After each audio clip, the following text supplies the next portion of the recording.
सावधान. चौदा. सुरू करा. हा. हॅलो. हा. सर अशोक. म्हणजे विचाराला विचारानुसार आपलं चित्त जे कंप पावतं शरीर, हो. धगधग करतं चित्त की आणि शरीर? बेचैन होतं, चित्त त्याला काय? चित्त म्हणायचं ना. काय म्हटलं तुम्ही आता? विचाराला धरून चित्त कंप पावतं की शरीर? काय काय बोलले तुम्ही? म्हणजे आपण एखादा सावध विचार सावध मनात येतो सावध आपल्या. शब्द सावधगिरीने वापरा. हा म्हणजे सावधान सावधान म्हटलं ना तर कनेक्ट व्हायचं अगोदर थोडं थोडं थांबायचं, पॉज घ्यायचा थोडासा. पॉज घ्यायचा, कनेक्ट व्हायचं, आणि मग काय बाहेर येतं ते येऊ द्यायचं. हा, हा. बरोबर आहे. है ना? कारण काय झालं, थोडा उशीर झाला मला. हा. 7 वाजता, 7च्या नंतरच मी फ्री झालोय.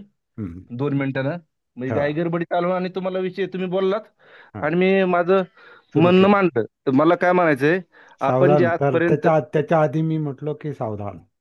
हा. ते सावधान म्हणजे कनेक्ट व्हा आधी. कनेक्ट व्हायचं. जसं तुम्ही आता गाडीचे ड्रायव्हर आहात, तुम्ही ड्रायव्हिंग करता. ड्रायव्हिंग करताना हा. तुम्ही असं पटकन आले आणि बसले आणि गाडी सुरू केली आणि निघाले, असं असतं का? नाही. का इकडे तिकडे पाहता तुम्ही? आधी पाहतो गाडी टायर मध्ये हवा आहे का, गाडी व्यवस्थित आहे का, इ- आणि आरशा सेटिंग सगळं व्यवस्थित कनेक्ट व्हायचं, नंतरच सुरुवात करायची. मागं पुढं असं नाही. सगळं, नाही का? टायर खाली कोण बसलंय का, कोण हा. हा. कारण प्राणी एखादा आहे का छोटा मोठा, ते हा. पाहावं लागतं ना. काचा काचा तुम्ही लावून घेता, तुम्ही अँगल लावून घेता काचांचे. होय तुम्ही सर. तुम्ही म्हणजे पाहिजे तर हवा पण चेक करून घेता. दूरच्या प्रवासाला जायचं असेल तर हवा आधी पाहता, कोणत्या ह्याच्यात कमी आहे का जास्त आहे, काय असेल ते तुम्हाला माहिती आहे. गाडी तुम्हाला माहिती आहे. अगदी बरोबर. हा. जसं गाडी तुम्हाला माहिती आहे कारण तुम्ही गाडी चालवणारे आहात, तशी हा, आपली बॉडी पण माहिती पाहिजे. बॉडी पण माहिती पाहिजे. बरोबर तर आहे सर. तर बॉडी बॉडी काय आहे? तर बॉडीमध्ये बॉडी ही जिवंत आहे, काय हा जिवंत आहे. त्याच्यामध्ये चेतना आहे, म्हणजे जाणीव आहेत. त्याच्यामध्ये हम्म. चैतन्य आहे, त्याच्यामध्ये चित्त आहे, चित्ताग्नी अगदी आहे. बरोबर. आणि विचार प्रक्रिया चालू आहे. आणि या बॉडीला 5 काचा आहेत. हम्म. या बॉडीच्या गाडीला 5 काचा आहेत, जणू काही. पंचेंद्रिय. पंचेंद्रिय, 5 द्वार आहेत ना. हा. तर तुमच्या गाडीला 4 दरवाजे असतात आणि पाठीमागे एक दरवाजा असतो समजा. काही हा. गाड्यांना मागे एक दरवाजा असतो आणि पुढं 4 दरवाजे असतात. हा. त्यांना म्हणजे उदाहरण म्हणून सांगतो हा. तर तुम्ही जेव्हा गाडीमध्ये बसता किंवा गाडी सुरू केल्यानंतर पण तुम्ही कधी कधी म्हणता, तर आमका तो दरवाजा नीट लागला नाही बरं का. गाडी सुरू झाल्यावर पण म्हणता, तो हे आमका दरवाजा नीट लागला नाही, तो लावून घ्या, ओढून घ्या. है ना? म्हणजे तुम्ही सगळं पाहता. नीट नीट गाडी सरळ काढत नाही, दामटत नाही, नाही तर मग पुढं अनिष्ट होण्याची शक्यता असते. है ना? तर सेम असंच आहे. हो सर. कारण चित्ताचं असंच आहे. कारण मी तुम्ही जे म्हणलात करेक्ट व्हा आणि करेक्ट व्हा म्हणजे स्थिर व्हा आणि नंतर नंतर बोला. मी काय झालं, 7 वाजले ह्या घाई गडबडीत बाथरूम मधून बाहेर आलो आणि तुमचा शब्द ऐकले आणि दुसऱ्या विषयाला सुरुवात करायच्या आधीच मी काय म्हटलो, सर आपण जे आता हे चित्त वग्ग घेतला, आता आपण त्यामध्ये 7-8 लोक असतो, 15-16 कंटिन्यू वर्गाला. तर म्हणलं सर्वांना चित्त समजलंय का, ह्याच्यावर चर्चा हो, असं माझं म्हणणं आलं. ह्याच्याबद्दल काही दुमत नाही, तुम्ही चांगलं केलं, सुरुवात चांगली केली. कारण परंतु आपल्याला पुढचं पाऊल मानता येत नाही ना. हा विषय थोडासा पुढे का, हा मी जे म्हणतोय ते मध्ये का आला तो विषय? हा. तुम्ही म्हणाले विचारानुसार चित्त की शरीर काम करतं, असं असं काहीतरी तुम्ही दोन हा तीन सर. शब्द हा एकत्र बोलले तुम्ही, आलं का लक्षात? आणि मला सर असं जर डिस्टर्ब डिस्टर्ब करणारे जर विचार असले, तर हम्म. आपलं शरीर बेचैन होतं किंवा काहीतरी त्यात वेदना चालू होत्यात. आणि जर सुखद विचार असले, तर थोडं हुरळून जातं. हे चित्त का, असं माझं म्हणणं आलं. फरक चित्तामधील मनामधला फरक.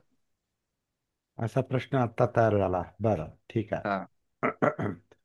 मग आता नेमका प्रश्न काय परत एकदा विचारा शांतपणे. चित्तामध्ये आणि मनामध्ये नेमका फरक काय? बस का बस. ते एकच आहे? हा. म्हणजे तुम्ही मध्ये काया वगैरे शरीर काय बोलले, तो तो नाही विषय तुम्ही. नाही नाही, का- काय आहे? आता वेदनानुसारच चालू होतं नाही, जाणीवानुसारच मन चित्त समजते, पण त्यामधलं थोडं विश्लेषण करून सांगा म्हटलं.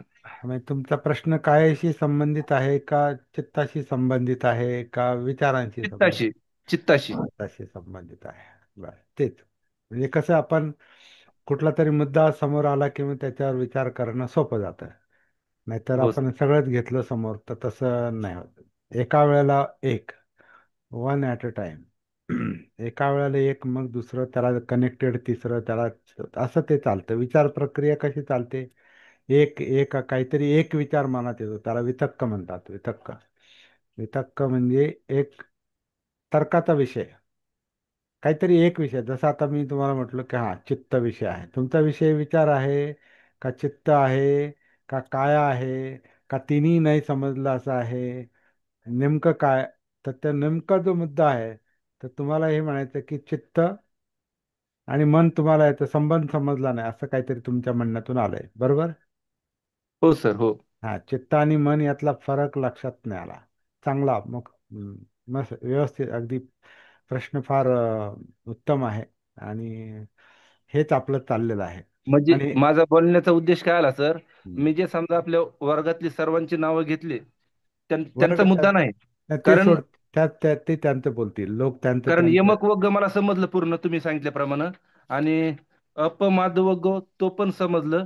चित्त थोडं कन्फ्युज, म्हणजे विश्लेषण समजले पण विश्लेषण करून सांगितल्यावर अजून थोडं स्पष्ट होईल म्हणून हो. विचारलं. हम्म, हं. हम्म. ते समजण्यासाठी विश्लेषण करत चालणं. समजण्यासाठी विश्लेषण करीत करीत पुढे चालणं, हेच तर काम आपण करतोय. प्रत्येक गाथेला धरून, शब्दाला धरून, आणि शब्दांचा अर्थ आणि आपले अनुभव, म्हणजे आपली समज, अनुभव, व्यवहार, प्रॅक्टिस, आणि ही ती होण्यासाठी भान, सती, असा आपला अभ्यासाचा एक रोख आहे. असा आपला अशा आपल्या अभ्यासाची दिशा आहे. आणि एक एक करून आपण ते अं, एका वेळेला एक पाहत पाहत आपण समग्रता पाहू शकतो. म्हणजे सगळं सगळं एकदाच कळत नाही, ते थोडं थोडं थोडं थोडं कळत कळत मग ते सगळं कळतं, असं ते. आपण शहराचं उदाहरण घेतो. शहरात आधी कुठून तरी कोणत्या तरी दिशेनं, कोणत्या तरी गाडीनं, कोणत्या तरी दिशेनं त्या शहरात उतरायचं. त्या शहरात यायचं. कुठूनही या तुम्ही. तुम्ही कुठून येणार आहात त्याच्यावर ते येणं अवलंबून आहे. तुम्ही तर मी नगरहून येणार तर मी ह्या मार्गे येणार, इकडून पूर्वेकडून पश्चिमेकडे. मग ती मला सोपी गाडी कोणती आहे, तर दोन मार्ग मला आहे तिथून. त्यातला सोपा जो आहे, कमी खर्चाचा आहे, पटकन नेणार आहे, तो म्हणजे कल्याणचा मार्ग. इथून माळशेज मार्गे 5 तासामध्ये गाडी कल्याणला जाते. व्यवस्थित गेली तर. कल्याणला गेलो का मग तिथून मी कोणती लोकल धरून मला जिथं मुंबईत जायचं तिथं मी जातो. तो एक मार्ग आहे. दुसरा जो मार्ग आहे तो मला पुण्याचा मार्ग आहे. पुणे मार्गे तिकडून 7 तास लागतात. आणि तिथून थेट मुंबईमध्ये गाडी जाते. कल्याणला न जाता ते तिकडून मुंबईमध्ये जाते. आता हे दोन मार्ग मला आहेत. तर ह्या दोन मार्गापैकी कोणत्या तरी एका मार्गाने मला मुंबईमध्ये प्रवेश करणं गरजेचं आहे. आणि आता मला मुंबई बघायची, मुंबईचं अवलोकन करायचंय. मुंबईचे माझं काही काम असेल तर ते मी ते करणार. पण आता वेळ आहे समजा, किंवा फिरायलाच गेलो समजा, आता मुंबईचा अभ्यासच करायला गेलो असं समजू. पण मी आधी मुंबईत येणं हे पहिलं काम. आपण जिकडून येणार त्या मार्गात. कुणी रत्नागिरीकडून येणार असेल, कुणी तिकडून समजा गुजरातकडून येणार असेल, आणि कुणी समजा आता पश्चिमेला समुद्र आहे, तर समुद्राच्या पलीकडे समजा जे काही याचे देश आहेत ते, तुम्ही समजा दुबई किंवा कुठं काय पाकिस्तानात किंवा अफगाणिस्तानात किंवा कुठं तिकडे त्या बाजूला असाल पश्चिम, तर तिकडून येताना तुम्हाला बोटीने यावं लागेल किंवा विमानाने यावं लागेल, आणि तुम्हाला मुंबई बघायची, तर तुम्ही त्या मार्गाने, तुम्ही कुठं उभे आहात तिथून आपली चालण्याची सुरुवात होते, आपण कुठे आहोत. आणि मग आपण मुंबईमध्ये येणार कुठल्या तरी एका मार्गानं, एका दिशेनं, आणि मुंबईमध्ये प्रवेश करणार. आता मुंबई आपल्याला बघायची. आता ज्यांना मुंबई माहिती आहे त्यांना मी काय म्हणतो ते लक्षात येईल. मुंबई ही महानगरी आहे. मुंबई ही महानगरी आहे. त्याला म्हणजे, आणि जगभरातले जवळपास सगळीच माणसं त्या ठिकाणी येतात. म्हणजे जगाशी कनेक्टेड आहे. ती देशाची आर्थिक राजधानी पण आहे. त्याच्यामुळं तिथं व्यावसायिक संबंध अनेक देशांचे आहेत. आणि त्यामुळं तिथली, आणि मग महाराष्ट्राची राजधानी पण आहे. महाराष्ट्राची राजधानी आहे, देशाची आर्थिक आर्थिक राजधानी आहे. भारतातल्या जवळजवळ सगळ्या प्रांतातले लोक तिथं आहेतच, पण बाहेरचे पण लोक तिथं येतात.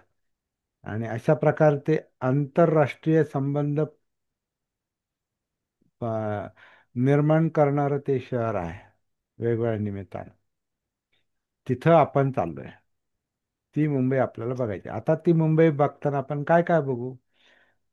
जसं आपल्याकडं साधन आहे, समजा आता फिरायचं म्हणजे पैसे पाहिजेत, ते आहेत का? समजा कमी असतील, मग आणखीन काय स्वस्त मार्गाने जाणं शक्य आहे का? चला लोकलने आपण जाऊ, किंवा अं, जिथपर्यंत लोकल जाते तिथपर्यंत लोकलने, नंतर मग आपण थोडं बसने जाऊ किंवा रिक्षाने जाऊ, किंवा जास्तीत जास्त तो परिसर जर खरोखर पाया खालून जाऊ द्यायचा असेल आणि निरीक्षण करायचं असेल, तर शांतपणे आपण पायी पण चालू शकतो. चाललं पाहिजे. मी तर म्हणतो पायी.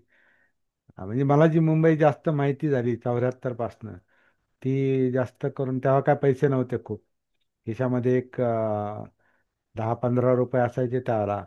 आणि त्यावेळेला काय, एक रुपयाला की 2 रुपयाला ते जेवणाचं ताट पण असायचं. ते सीएसटीला जो पंचमपुरीवाला आहे त्याच्याकडे ते 1-2 रुपयाचं ते खाल्लं का मग मी मुंबई पाहण्यासाठी म्हणजे पायीच फिरायचो मग. मग ते बरेचसे रस्ते पायी फिरत फिरत मला ते किमान सीएसटीच्या आजूबाजूचा जो परिसर आहे ते पायी फिरता फिरता मला तो बराचसा माहिती झाला.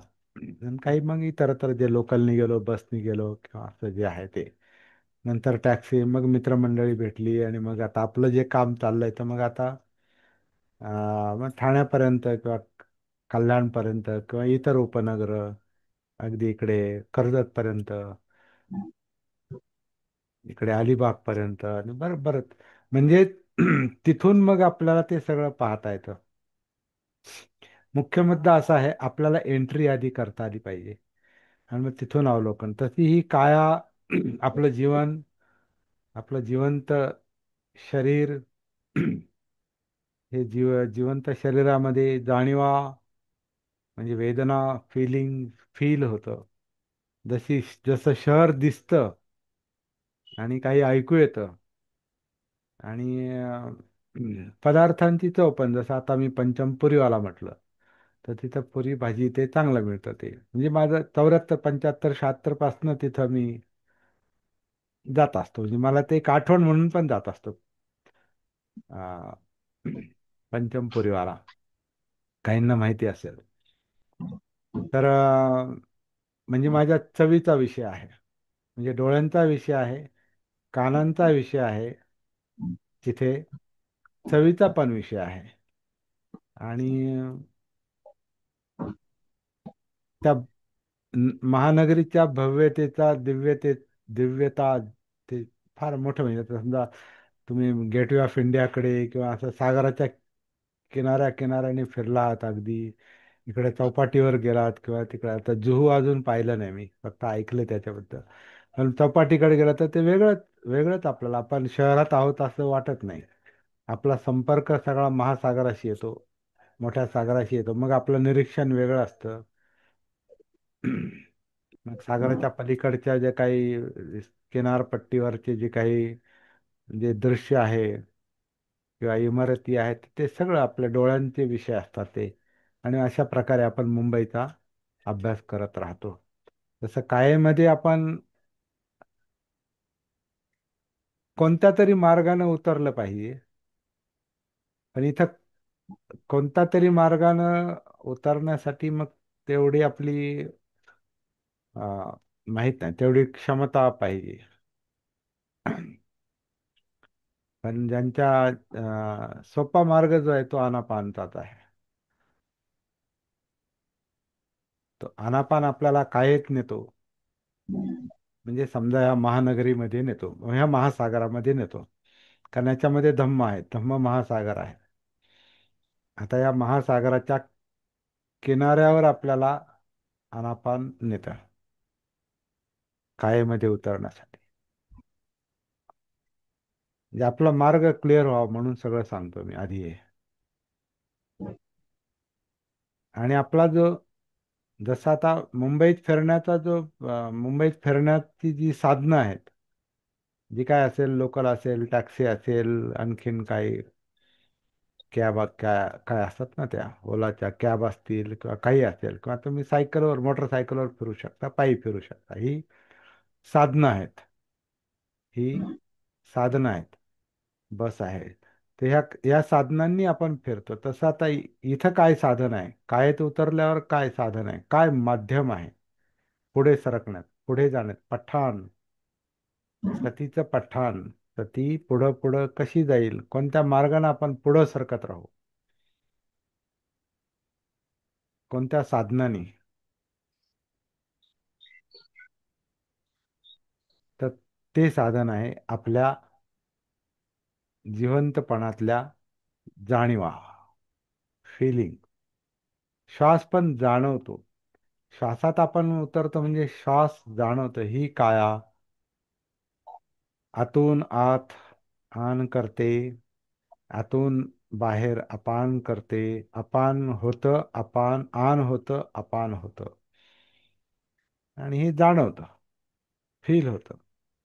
तर हे जाणीवा जे आहेत, हा आपला मुख्य अभ्यास आहे. हे हे माध्यम आहे. हे हे मूळ माध्यम आहे. आणि या माध्यमाच्या आधारे, जाणीवांच्या आधारे, फिलिंगच्या आधारे, वेदनांच्या आधारे त्याच्यामध्ये काही जाणवेल. आतमध्ये असलेलं, जिवंत कायेमध्ये असलेलं, मध्ये म्हणजे वर पण आला. कारण वर काय, वर काहीच नाही. कायेतलं वरचं जरी म्हटलं आपण, आता हाताला जरी आपण स्पर्श केला तर त्याची जाणीव आतून आहे. त्याच्या जाणीवा ज्या आहेत त्या आतून आहेत. आणि त्याचं मेसेज मेंदूपर्यंत आहे की हां, कुणीतरी हाताला स्पर्श केला, किंवा आपल्याच हाताचा आपल्याला स्पर्श झाला, किंवा चालताना पायाला काहीतरी टोचलं, काटा लागला किंवा खडा टोचला, तर त्या दुःख वेदना त्या आपल्याला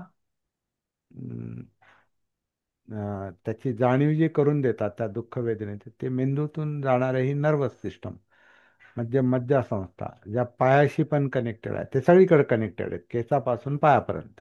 नख शिखांत म्हणतात. नख म्हणजे नख, आणि शिखांत म्हणजे शिखा, म्हणजे आपलं वरचं ही बाजू. नख शिखांत म्हणजे टॉप टू बॉटम, वरपासून खालीपर्यंत. तर तिथपर्यंत आपल्या जी काय मज्जासंस्था गेलेली आहे मेंदूतून, ज्या नसा गेलेल्या आहेत, त्या सगळा म्हणजे वेदना, वेदना वेदना वेदना आहेत, त्याच्यामध्ये जाणीव आहेत, फिलिंग आहेत, तो जिवंतपणा आहे. आणि आपल्याला पायाला खडा टोचला किंवा काटा लागला, किंवा काही कुठे काही स्पर्श झाला, थंड लागलं, गरम लागलं, किंवा डोळ्याला काय दिसलं, कानाला ऐकू आलं, गंध, चव, स्पर्श, हे सगळं जे आहे, त्याच्या सगळ्या जाणीवा ज्या आहेत, त्या जाणीवांचा मेसेज मेंदूपर्यंत जातो. आणि मेंदू मग म्हणतो, हा काटा टोचला, किंवा हा खडा टोचला, हे मला रुतलं, किंवा आणखीन सुखद वेदना असतील तर हा चांगला स्पर्श आहे. इथे मला आता गरम होतंय तर फॅन चालला तर हा जरा कूल आहे. थंडीचे दिवस असतील तर फॅननी गार लागतं तर तोच फॅन दुःखद वेदना देतो. गरम असेल तर तोच फॅन सुखद वेदना देतो. ती हवा म्हणजे असं आता हे मेसेज सगळं मेंदूपर्यंत जे जातात आणि त्याला आपण त्याचं जे विश्लेषण करतो हे सगळं जे काम आहे हे वेदनांमुळे आहे. त्यामुळे वेदना हे मुख्य माध्यम आहे. आणि त्याच्यामध्ये काहीही जाणू शकतं आतलं. आपण कुठपर्यंत पठ्ठाण करतो, किती आत शिरतो, प्रॅक्टिस करतो आपण, ते आपल्यावर अवलंबून आहे. मुळात ते करायचे ह्याचा संकल्प बनला पाहिजे आधी. हे आता हे दृष्टिक्षेपात आलं, समजा सम्यक दृष्टी म्हणजे काय, समजलं रे हा हे असं असं करायचंय. आणि त्याच्यात का उतरायचंय, तर प्रॉब्लेम आहे, प्रश्न आहे. काय प्रश्न आहे? दुःख आहेत, यातना आहेत, काहीतरी टेन्शन आहे, प्रेशर आहे, चित्त चंचल आहे, मन स्थिर नाही, विचार प्रक्रिया स्थिर नाही, नीट विचार करता येत नाही, नीट बोलता येत नाही, नीट कृती करता येत नाही, नीट वागता येत नाही, शांत झोप लागत नाही. जो काही प्रश्न असेल तो आपला, ज्याचा त्याचा व्यक्तिगत काही घटना आपल्या घरात घडतात, कुणी आजारी असतं किंवा आणखीन काय असतं समजा. आता माझ्या मनामध्ये बऱ्याचदा माझ्या नातवाचा मुद्दा येतो. माझा नातू 12 वर्षाचा होऊन गेलाय तो, पण तो अजून बोलत नाही. तर त्याचा जो प्रॉब्लेम आहे तो न्यूरॉटिक प्रॉब्लेम आहे. म्हणजे त्या संवेदनांचा, त्या वेदना ज्या आहेत त्याला नाही पोहोचत, ते कनेक्टिव्हिटी नाही ती. त्याच्यामुळं त्याला समजतं सगळं, तो अगदी मोबाईल पण ऑपरेट करतो, हे करतो ते करतो, बाकीच्या गोष्टी करतो, असं सांगितलेलं ऐकतो, पण स्वतः व्यक्त होत नाही. त्याला काही प्रश्न विचारलं तर तो उत्तर नाही देणार. हा पण इकडे येतो, बसतो, हे खातो, आरडाओरडा करतो, रडतो सगळं, पण तो नॉर्मल नॉर्मल नाही तो. मग माझ्या डोक्यात तो विषय असतो की आता काय करता येईल. आता काय करता येईल त्याचा दुसरा चिंतेचा विषय असा पण असतो की आमच्या म्हणजे मुलाला वाटतं की, माझ्या मुलाला असं वाटतं की नाही हा विषय बाहेर नको जायला, म्हणून तो आमच्यापासून पण त्याला थोडंसं हे करतो. काय म्हणजे त्याचा हेतू चांगला असेल. कारण कसं आहे की अशा याच्यामध्ये, अशा केसमध्ये बरेच लोक पॉझिटिव्ह नसतात. विशेषतः जवळपास म्हणजे मुलाला असं वाटतं की काय लोक म्हणजे त्याची चेष्टा करतील, खिल्ली उडवतील, इतर लोक त्याला काय म्हणजे काही मार्ग सांगतात मग, नाही का. आणि काही जे आडमुठे मार्ग असतात ते पण, कारण तसं पण थोडंसं वातावरण आहे आजूबाजूला नातेवाईकांमध्ये. तर त्याला ती जास्त चिंता असते. मला चिंता असते की आता याच्यात काय करता येईल. तर माझ्यासाठी तो विषय आहे. मधून मधून तो विषय असतो. मुलाशी बोलत असतो मी फोनवर, ते फक्त फोनवर संपर्क आहे, भेटीगाठी नाहीत. मग माझ्या मनामध्ये तो विषय असतो. तर मला थोडंसं खूप मोठी चिंता करत नाही मी, कारण चिंता करून प्रश्न सुटणार नाही. उपाय काय करता येईल, आणि उपाय करता येईल का मुळात. कारण मुलगा जर त्याला समोर आणत नाही, मिसळू देत नाही, तो मुंबईला असतो, मी नगरला असतो, मिसळू देत नाही, तर मी काय करणार आहे. आणि मला करायचंय, माझ्या मनात तो विषय आहे. काल बोललो मी बोलता बोलता मुलाशी फोनवर, म्हटलं माझ्याशी त्याचा संपर्क पाहिजे. म्हणजे मला जे जाणवते, मला जे वाटतं, काही करता येण्यासारखं आहे. कारण त्याचे न्यूरोटिक सिस्टम म्हणजे मेंदूचं कार्य आणि हे सगळे संवेदनांचं कार्य, जाणीवांचं कार्य हे सक्रिय झालं पाहिजे. त्याला उत्तेजन देता आलं पाहिजे. आपण सुद्धा हे सत्र घेतो तर एक एक एक एक ते सिस्टमला आपण उत्तेजनच मिळते आपल्या या शब्दांच्या आधारे. आपण काय करतो, आपल्या मनातल्या ज्या जाणीव आहेत, जे आपलं जे आपले इमोशन्स आहेत, चित्त आहेत, जे नेहमी असं पाहिजे तसं पाहिजे, असं नको तसं नको, जसं आता माझ्या नातवाचा विषय आहे तर तो माझ्या चित्तातला विषय आहे. मला असं पाहिजे, म्हणजे माझ्या मनात असं, अशी इच्छा आहे, का चित्तामध्ये इच्छा आहेत, माझ्या मनात अशी इच्छा आहे की माझा नातवाशी संपर्क पाहिजे. आणि मुलाची इच्छा अशी आहे की नाही, मला तो विषय बाहेर न्यायचा नाही. तर हे द्वंद्व आहे, हा संघर्ष आहे आतल्या आत चाललेला. याच्यात भांडणं नाहीत, वाद नाही किंवा काय नाही, पण आतल्या आत चाललेला एक चालणारा एक संघर्ष आहे. आता तो विषय मी तुम्हाला सांगून पण तुमच्या मनामध्ये एक विषय दिला मी आता निर्माण करून. तर तुम्हाला पण असं वाटणार की काहीतरी काहीतरी सजेस्ट केलं पाहिजे, काहीतरी सांगितलं पाहिजे, काहीतरी झालं, असं तुम्हाला साहजिकच वाटणार. तर हे उद्दीपन, ही प्रेरणा जिथं ती निर्माण होते, की जिथं हे जाणवते ते चित्त आहे. आता अशोक, तुमच्या प्रश्नाचं उत्तर, याला काही थेट उत्तर नाही. चित्त कुठं आहे याला थेट उत्तर नाही. चित्त कुठं आहे याला थेट उत्तर नाही.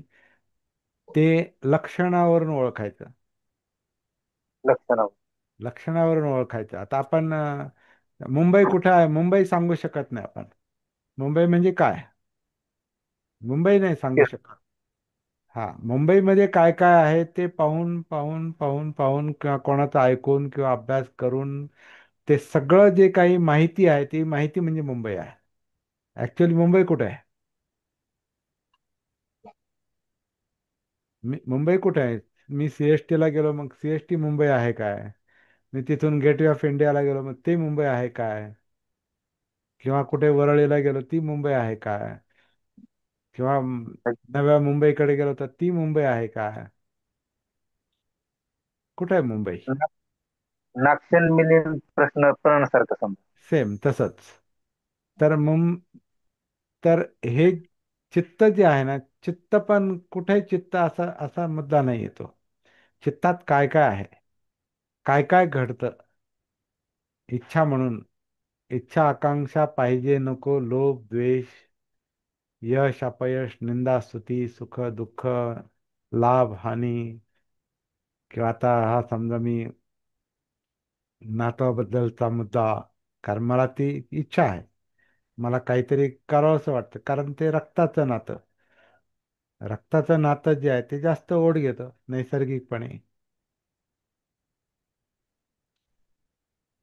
आणि नैसर्गिकपणे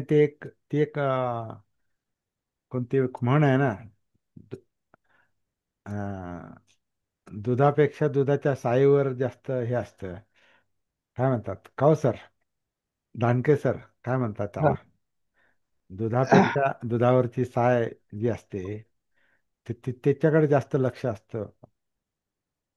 तसं मुलांकडे नाही. कमी लक्ष असतं माणसाचं, पण नातवंडांकडे जास्त असतं. तर जे लोक आजोबा आहेत त्यांना माहिती आहे, कारण मुलं आता पायावर उभी राहिली, आता ते त्यांचंच चालू आहे. पण नैसर्गिक रक्तसंबंध, नातेसंबंध हा मुद्दा असा आहे गुंतागुंतीचा, की ते तुम्हाला नाही भेटता आलं, तुमच्यात अंतर असलं, समजा आता आजोबा नात्यामध्ये आजोबा आणि नातू, आणखी नात एक आहे, यांच्यात जरी अंतर असलं तर ती ओढ जी आहे नैसर्गिक, त्याचं उत्तर माझ्याकडे नाही. कारण मी आजोबा का आहे हे मलाही माहिती नाही, आणि नातू म्हणजे काय हे मला माहिती नाही. म्हणजे काय, फक्त जैविक संबंध आहे, अनात्मक का सर? अनात्म आहे. प्रवाहाच्या ओघात ह्या गोष्टी झाल्या, घडल्या. पण नैसर्गिक अटॅचमेंट जी आहे, आसक्ती, ते दुःखाचं कारण असते. तर पूर्ण ते ते ते कळेपर्यंत आपल्याला ते आपण त्याचे शिकार असतो, बळी असतो, त्याचे बळीच असतो. हे दुःख होतंय ना मला नातवाचं, मला जर दुःख होत असेल आतमध्ये, तर मी ती आसक्ती आहे माझी. पण मला हे थोडस समजा लक्षात, हळूहळू त्याचा बोध व्हायला लागला समजा, की जीवन हे असंच असतंय. दुःख जे बुद्धांनी सांगितलंय, त्याला काही निमित्त असू शकतं.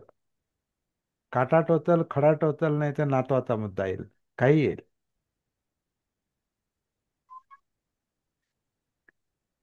आणि ज्याने त्याने आपापल्या जीवनामध्ये हे बघायचंय.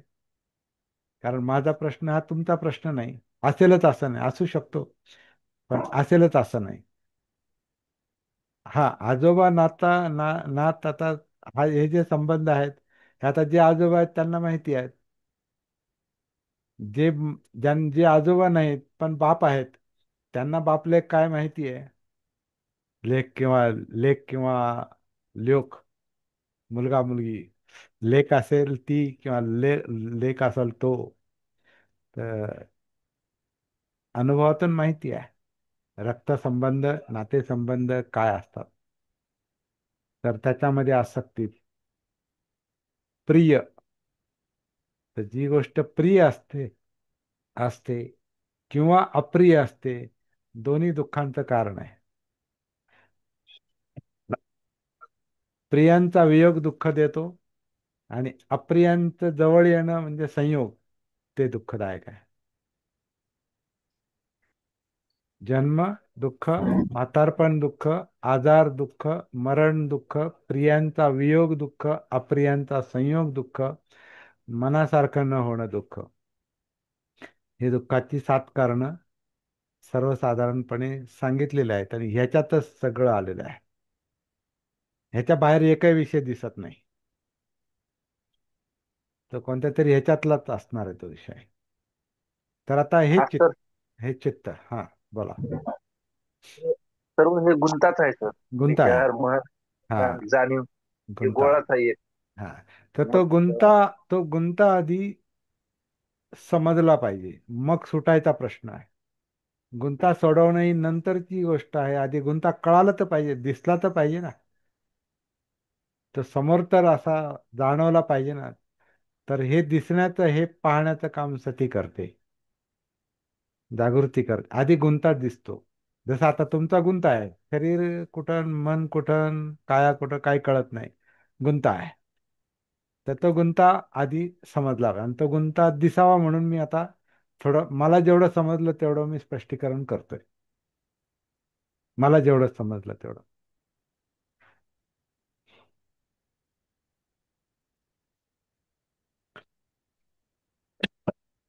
आणि हा गुंता जाणवतो, फील होतो. तर हा जाणीवांच्या आधारित हा प्रवास आहे आपल्या जीवनाच्या 3 गाथा पुस्तकामध्ये.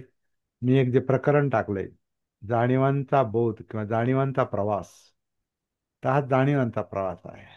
श्वास जाणवतो, काया जाणवते, वेदना, फिलिंग, म्हणजे सुख दुःख जाणवतात, वेदना, सुख दुःख, आणि सुख दुःख विरहित, न्यूट्रल. समजा काहीच नसेल, सुखही नाही आणि दुःखही नाही, मधलीच अवस्था आहे, तर ती जाणवते. तिथे जाणीव आहेत. तर जाणीवांमुळे त्या वेदना पण जाणवतात, म्हणजे सुख दुःख आणि असुख दुःख वेदना जाणवतात. चित्ताची ओढाताण जाणवते. माझ्या चित्तामध्ये ह्या अशा अपेक्षा आहेत, इच्छा आहेत, आकांक्षा आहेत, तृष्णा आहेत.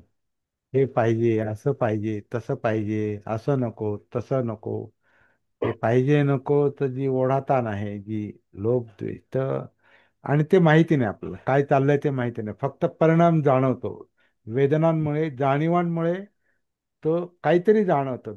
म्हणजे अं, जसं आता आपल्या डोळ्यामध्ये काहीतरी गेलंय, आणि असं धूळ गेली किंवा काहीतरी कण गेलाय, काय गेलंय माहिती नाही आपल्याला, पण चलतं. सलतंय. आणि मग आपण काय करतो, आपण तो डोळा चोळतो. आता आपोआपच डोळ्याला ते पाणी येतं नैसर्गिकरित्या, काही डोळ्यात गेलं की डोळ्याला पाणी येतं. मग ते पाण्यामध्ये, पाण्यातून ते पाण्याच्या अश्रूंच्या त्या प्रवाहाबरोबर ते डोळ्यातलं निघून गेलं तर ठीक आहे. नाही गेलं तर ते तिथंच राहतं, आणि जोपर्यंत ते तिथं आहे तोपर्यंत ते सलत राहतं. आणि आपण डोळे चोळत राहतो, पाणी येत राहतं, डोळे चोळत राहतो, आणि ते मग चोळून चोळून आणखीन ते काहीतरी इन्फेक्शन होतं किंवा आणखीन डोळा लाल होतो, आणि मग आपण काय म्हणतो, नाही, डॉक्टरकडे गेला पाहिजे. आणि मग आता डॉक्टर आजकाल फार अत्याधुनिक साधनं निर्माण झालेली आहेत. ते डोळा पाहतो आणि डोळ्यामध्ये काहीतरी जे आहे ते असेल छोटा काट्यासारखं किंवा काहीतरी असं रुतून बसलेला आहे, तर तो ते काढू शकतो. आणि तिथं जे काही जखम झालेली आहे ती चोळून किंवा काही जे काय असेल लागल्यामुळं त्याच्यावर तो औषध देतो, नंतर डोळा बरा होतो. पण आपल्याच डोळ्यात गेलेलं काय म्हणू, कुसळ. कुसळ हा एक नाही का ते, त्याच्यावरून एक म्हण पण तयार झाली, आपल्या डोळ्यातलं कुसळ दिसत नाही पण दुसऱ्याच्या डोळ्यातलं मुसळ दिसतं. मुसळ म्हणजे ज्याच्यात आपण धान्य कुटतो ते. म्हणजे दुसऱ्याच्या डोळ्यातलं आपल्याला पटकन दिसतं, पण आपल्या डोळ्यातलं बारीक कुसळ पण दिसत नाही जे जवळ आहे. तसे आपल्यातले दोष आपल्याला लवकर दिसत नाही, दुसऱ्याचं लवकर. अशी ती व्यावहारिक म्हण आहे. तर हा सगळा जाणीवांचा अभ्यास आहे. काय फील होतं, काय जाणवतं, आणि ते जेवढं जास्त क्लिअर क्लिअर होत जातं, तेवढा आपल्याला तो गुंता दिसायला पण लागतो, आणि हळूहळू गुंता सुटायला पण लागतो. त्याच्याशी विचार प्रक्रिया ही जोडली गेलेली आहे. चित्त आणि मन तसं पाहिलं तर वेगळं नाही. दोन वेगळी दोन वेगळे अंग आहेत. दोन वेगळी अंग आहेत. विचार प्रक्रिया ही माणसाला, फक्त माणसालाच, आणि आणखीन काही प्रगत प्राणी आहेत त्यांना पण, विचार प्रक्रिया ही माणसाला निसर्गातून मिळालेली एक, काय म्हणतात, तो एक टप्पा आहे तो. त्याला फार फक्त देणगी वगैरे असं म्हणण्यापेक्षा तो एक पुढचा टप्पा आहे, विचार करणं. त्याच्यामुळे शब्द आहेत. आपण जे बोलतो ते विचारांमुळे. तर तर्क, विचार ही एक काय प्रक्रिया आहे मेंदूमध्ये आपल्याला माहिती नाही. जसं डोळ्यातलं कुसळ आपल्याला माहीत दिसत नाही, काय टोचलंय ते आपल्याला कळत नाही, आणि ते कधी निघून जातं तेही कळत नाही. म्हणजे कधी काय, डोळ्याला पाणी आलं का ते निघून जातं, पण कसं कसं काय झालं माहित नाही, काय आलं होतं डोळ्यात ते माहिती नाही, कसं गेलं ते माहिती नाही, पण परिणाम झाला. जसं डोक्यामध्ये काय विचार चाललेत माहिती नाही, कसं चालतं ते माहिती नाही, पण त्या विचारांमुळे, त्या संज्ञांमुळे, त्या शब्दांमुळे काही प्रश्न सुटायला सुरुवात होते. म्हणून आपला रिलॅक्स रिलॅक्स होतो आपण. म्हणजे जसं डोळ्यातलं काहीतरी जे आहे ते निघून जातं, तसं ह्या धम्मांच्या शब्दांमुळे, कारण ही प्रज्ञा आहे, बोध आहे, या धम्मांच्या शब्दामुळे, आतले शब्द आहेत ते, आतल्या जाणीव आहेत, आतलं विश्लेषण आहे, धम्म विषय आहे. तर त्या शब्दांमुळे डोळ्यातलं कुसळ निघावं तसं आपलं मनातलं प्रेशर कमी होतं. दडपण कमी होतं, डोक्यावरचा ताण कमी होतो, हार्टवरचा ताण कमी होतो, पचनक्रियेवरचा ताण, अतिरिक्त ताण कमी होतो, स्नायूंवरचा ताण कमी होतो, रिलॅक्स वाटतं, मोकळं वाटतं, दुःखमुक्तीचा थोडा थोडा अनुभव येतो. तर हे सतीचं काम आहे. मुख्य प्रश्न जो आहे की ह्या गोष्टी दाखवता येत नाहीत, पण त्या जाणीवेतून त्या ओळखायच्या असतात, त्या जाणीवेला जाणवतात. म्हणजे आता जो ज्या प्रश्नापासून आपण सुरुवात केली, किंवा मन कुठे आहे आणि चित्त कुठे आहे कळत नाही, आणि काया वेदना कुठे आहेत ते कळत नाही, काया पण सगळी आतून कळत नाही, श्वास पण पूर्ण कळत नाही, स्पष्ट जाणवत नाही, पण काहीतरी आहे हे जाणवतं. तर ते जे जाणवणं आहे ना, त्या जाणीवांच्या आधारेच पुढचा प्रवास करायचा. कारण तिथं आतमध्ये पाहायला डोळे नाहीत, ऐकायला काही कान नाही, तिथं गंध, चव आणि त्वचा, हे कोणत्याच पाची इंद्रियांचा विषय आतला नाही तो. तो आतला विषय हा जाणीवांचा, म्हणजे फिलिंगचा, जाणीवांचा जो विषय आहे, जिवंतपणातला जो विषय आहे, तो तो जागृतीला, सतीला जो सतीला जो जाणवतो,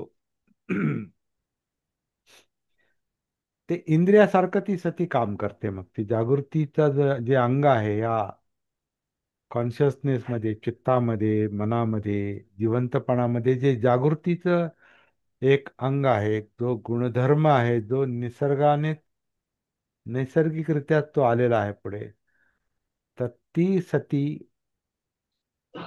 जागृतीच्या त्या प्रकाशात, सतीच्या प्रकाशात, जागृतीच्या प्रकाशात, जाणीवांचं भान आल्यावर जी जागृती आहे, त्या प्रकाशात आतला गुंता दाखवते. जे काय असेल तो, आतलं दुःख दाखवते, यातना दाखवते, सगळं.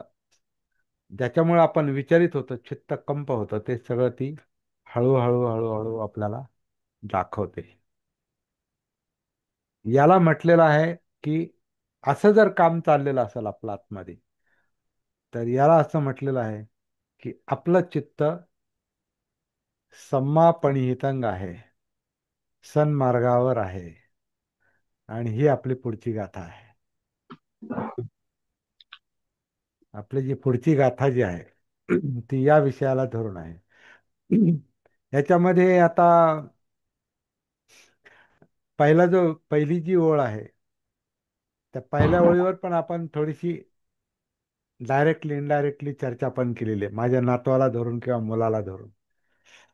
तिथं असं म्हटलेलं आहे, नतं नतं माता पिता कैरा, ऐ वापी च यातका, सम्मापणिहितं चित्तं, श्रेयसोनं ततो करे.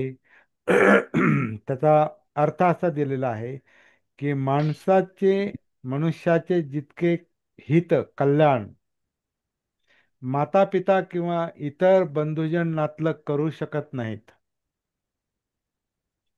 त्याही पेक्षा जास्त कल्याण सन्मार्गावर असणारं चित्त करतं. मला वाटतं या गाथेचा अर्थ आणि आत्तापर्यंत आपण केलेली चर्चा याचा संबंध लगेचच लक्षात येईल. म्हणजे आई वडील किंवा इतर नातेवाईक, यात का म्हणजे नातलग, अन्य नातलग, अन्य नातलग, नतंग, तेवढं माता पिता किंवा अन्य नातलग करू शकत नाहीत, म्हणजे जेवढं हित आई वडील किंवा नातेवाईक आपलं करू शकतात, किंवा करू शकतात, जेवढं हित आपले आई वडील किंवा नातेवाईक करू शकतात, त्याही पेक्षा जास्त हित आपलं स्वतःच सन्मार्गावर असलेलं चित्त करतं. आता सम्मा पणिहितं चित्तंग, आता हे पणिहित म्हणजे आपण पणिहित म्हणजे काय, आपण अं, इच्छा असणे, किंवा आपण म्हणतो ना पण केला म्हणजे इच्छा, प्रतिज्ञा करतात ना, इच्छा, तशी इच्छा, तीव्र इच्छा, हिताची इच्छा. प्रणिहित म्हणजे हिताची इच्छा, आणि ती पण योग्य हिताची इच्छा. कारण हित योग्य पण असू शकतं, अयोग्य पण असू शकतं. म्हणजे भासमान हित, म्हणजे आपल्याला समजा एखाद्या एखादा दारुडे असेल, दारू पिणारा असेल, तर तो काय म्हणतो, मला दारू पिल्यावर फार बरं वाटतं. किंवा तंबाखू खाणारे असतात त्यांना, म्हणजे व्यसन करणारे जे असतात त्यांना वाटतं, व्यसन केलं ना तर मला फार बरं वाटतं, तरच माझं डोकं चालतं, तरच काहीतरी, म्हणजे काय म्हणतात ते म्हणतात करंट निर्माण होतो. काल आमच्या घरामध्ये प्लंबिंगचं काम करायला आलेला नाही, इलेक्ट्रिकचं काम करायला आलेला एक जण आला. तर 2-4 तासामध्ये त्यांनी 2-4 वेळा तंबाखू खाल्ली बाहेर जाऊन. दर अर्ध्या तासाला तो पाऊण तासाला जायचा बाहेर जाऊन, थोडंसं मळायचं तोंडात टाकून लगेच. त्याला ते काय म्हणतात त्यांनी मला, तरच माझं डोकं चालतं, तरच आम्हाला ते जमतं. तर ते असं वाटतं का त्याच्यात हित आहे, कारण त्याच्यातून ऊर्जा मिळते. पण ती आतली अस्वस्थता पण असते. अस्वस्थता असल्यामुळे ते कामात लक्ष लागत नाही. आणि मग ते मादक जे काय असेल, गुंगे आणणारं जे काही असेल त्याच्यामध्ये, तंबाखूमध्ये, किंवा काही लोक, काही कारागीर तर दारू पिऊनच कामं करतात. आणि बरेचसे कलाकार पण दारू पिऊन ऍक्टिंग करतात, गायन करतात, वादन करतात. का? तर आतलं जे काही विचलन आहे, ते विचलन थोडस त्याला बधीरपणा येतो. आणि मग जे काम करायचं ते त्या झपाट्यात ते करतात. परंतु ही कृत्रिम हे आहे, ह्याच्यामध्ये खरं हित नाही, सम्मापण हित नाही, ते मिथ्यापण हित आहे. चुकीचा मार्ग आहे, तर चुकीचा पण आहे, चुकीचा विचार आहे, चुकीची समज आहे. म्हणून ती पहिली 42वी गाथा आणि 43वी गाथा, म्हणजे 10वी आणि 11वी गाथा चित्तवग्गातली परस्पर विरोधी आहे. जेवढं वाईट वैरी करत नाही, तेवढं वाईट मार्गावरचं चित्त करतं, असं म्हटलेलं आहे. जेवढं चांगलं माता आई वडील किंवा नातलग पण करू शकणार नाही, जेवढं हित, तेवढंच तेवढं हित सन्मार्गावर असलेलं चित्त करतं, असा त्याचा अर्थ आहे. सम्मापणिहितं चित्तं सेयसो नंग ततो करे. आता हे सेयसो चा अर्थ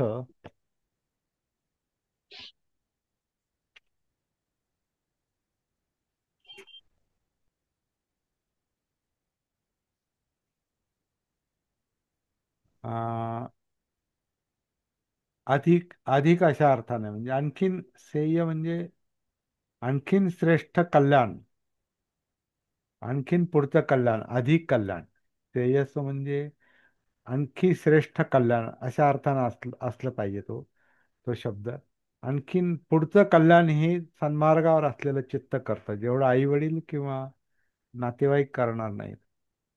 त्याहीपेक्षा जास्त कल्याण, पुढचं कल्याण, श्रेष्ठ कल्याण हे सन्मार्गावर असलेलं चित्त करतं, असा याचा सर्वसाधारण अर्थ होतो. आणि इथे आपण चित्तवग्ग आपलं संपलेलं आहे. चित्तवग्ग या ठिकाणी संपलेलं आहे. आणि ह्या चित्तवग्गाच्या शेवटच्या गाथेपर्यंत येण्यासाठी आपल्याला, हम्म, आपले जे काही नेहमीचे अनुभव आहेत, किंवा आता अशोकच्या प्रश्नानं सुरुवात केली, का मन समजत नाही, चित्त समजत नाही, जाणीवा समजत नाही. त्याच्यानंतर आपण चर्चा करत करत त्याचं उत्खनन करत करत त्याला धम्मविचय म्हटलंय. याला धम्मविचय म्हणतात. सती धम्मविचय करते, दुसरं सप्तबोध्यांगातलं दुसरं अंग. म्हणजे हे डेव्हलपमेंट कशी होते, माणूस दुःखापासून दुःखमुक्तीपर्यंत कसं जातो, त्याचं त्याचं हे सूत्र आहे. ते आपण त्याच्यावर आपल्याला हळूहळू तर आपल्याला त्याचा अभ्यास पण करायचा आहे, आणि करतोय, आपण आत्ताच करतोय. तर इथं आपण काय करतोय, हे शब्दांचा आपण शब्दशः अर्थ घेतोय, त्याचा आणखीन उदाहरणातून अर्थ पाहतोय, आणि ते आपण समजून घ्यायचा प्रयत्न करतो. तर हे अ, अ, जागृत मन हे काम करतं, जागृत विचार हे काम करतात. धम्मविचयाचं जे जे काही घडतंय त्याचं अनालिसिस, पृथक्करण, विश्लेषण त्याला धम्मविचय म्हणतात. तर ह्याच्यातून मग आपल्याला एक प्रकारची ऊर्जा पण मिळते. आता तुम्हाला त्याचा थोडासा अनुभव येतो की नाही मला माहिती नाही, पण मला आता ह्याच्यावर चिंतन करता करता माझ्यातच एक प्रकारे ऊर्जा मला ती जाणवते, की एखाद्या एखाद्या गोष्टीचा उलगडा जर झाला, गुंता सुटायला सुरुवात झाली की आपल्याला ऊर्जा मिळते. जो ब्लॉकेज निघालं का कसं रक्त मोकळं होतं. हार्ट मधलं ब्लॉकेज जर काढलं तर रक्त मोकळं होतं आणि त्या पेशंटला चांगलं वाटतं. अरे, नाही तर रक्त ब्लॉक झाल्या मग त्याला चक्कर येते, काय काय होतं मला माहित नाही, तो अनुभव नाही माझा. तर त्याला जो त्रास होतो, गरगरल्यासारखं होणं किंवा जे काय असेल अस्वस्थता येते, छातीत दुखतं, तर तेवढी नळी ब्लॉक झाली नळी फक्त त्याच्यात ते काय काय स्प्रिंग वगैरे टाकून किंवा काय टाकून त्यातलं जे काही बंद झालेलं हे आहे, मार्ग आहे, तो मोकळा करतात. अर्थात ते आधी सगळं ते ब्लॉक होऊ द्यायचं आणि मग मोकळा करायचा, हा वेगळा भाग झाला. आपण ते ब्लॉकेज होईपर्यंत आपली जी जीवनशैली असते तीच कधी कधी इतकी चुकीची असते. उदाहरणार्थ, आता तो तंबाखू खाणारा तो कारागीर, तर तो जर असा तंबाखू खात राहिला तर त्याला तो प्रॉब्लेम येऊ शकतो नंतर. किंवा आणखीन काही, आता कोलेस्ट्रॉल साठलं म्हणतात ना, त्याच्यामुळे त्या नलिका थर बसतात त्याच्यावर असे, कोलेस्ट्रॉल काय चरबीसारखं जे काही थर बसतात, तर ते थर बसून बसून ती नलिका अशी हे होत जाते, छोटी छोटी होत जाते. आणि ती जर एकदम बंद झाली तर मग रक्तप्रवाह नाही जाऊ होऊ शकत पुढे. तर असं हे ब्लॉकेज उघडण्याचं काम करते सती. भावनिक ब्लॉकेज, चित्तातलं ब्लॉकेज, गुंता,